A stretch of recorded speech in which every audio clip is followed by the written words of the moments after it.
9 matchs, 9 victoires pour les deux équipes de rugby de la Principauté au Egg Chaser 7 Tournament de Darlington. Engagées dans une poule de 3 après le forfait d'une équipe, les joueuses des Oumoussa ont pu compter sur leur collectif, leur rigueur défensive et surtout leur talent pour dominer leur poule en s'imposant 52 et 56-0 face à Stockton, avant de s'imposer 34-7 puis 45-7 face aux Lionesses. Au terme de 4 matchs parfaitement maîtrisés, elles se sont assurées la première place de la poule et ont soulevé leur premier trophée sur la scène internationale.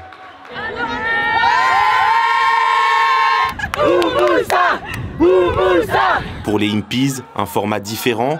8 équipes étaient réparties dans 2 poules différentes. Les Monégasques ont dominé leur poule en s'imposant 31-0 face à Royal Navy lors du premier match avant de montrer du caractère, en venant à bout des Shoguns 14-12 et des OG7 26-14 alors qu'ils étaient menés 14-0.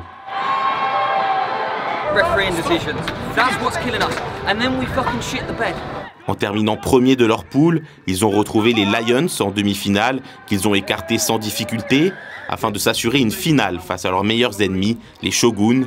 Une finale remportée 22-5 par les Impies qui se sont assurés un deuxième titre consécutif ici à Darlington après 2024. C'est une journée idéale. Les filles avaient une bonne équipe et ont eu de la marche sur leur victoire. Mais je pense qu'elles ont joué sérieusement les 4 matchs avec vraiment une belle équipe, un bon groupe. Les garçons, il y avait moins de marge, mais bon, on a battu notre bête noire, les Shoguns, 2 fois, avec une finale quand même assez maîtrisée.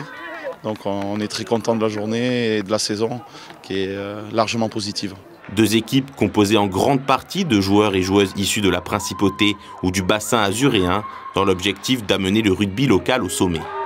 On dit qu'il y a 6 joueurs et joueuses de Monaco sur le terrain, 4 de Nice. Donc c'est quand même gratifiant de gagner des tournois de bon niveau avec des joueurs locaux et locaux.